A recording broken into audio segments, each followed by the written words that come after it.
新加坡同協會啊，伊冇相信我多啲團去出活動啦，所以即係個後生嘛。呢個協會整年有咩個活動？直播個青年活動相對有嘅。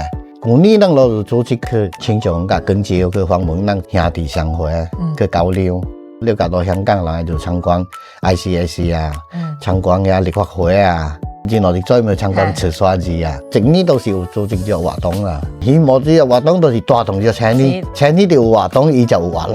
啊，了了，兩個作坊就開會就冇呢半樣噶，呢半樣噶。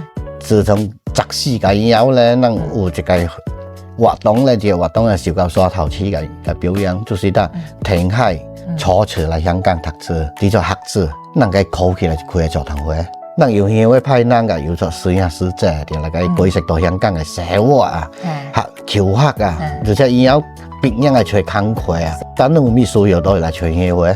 這個活動我最睇下今年是第3屆，學生初次來香港，一定愛碰到這個門道。碰到門道，咱只要咱都別來過。好。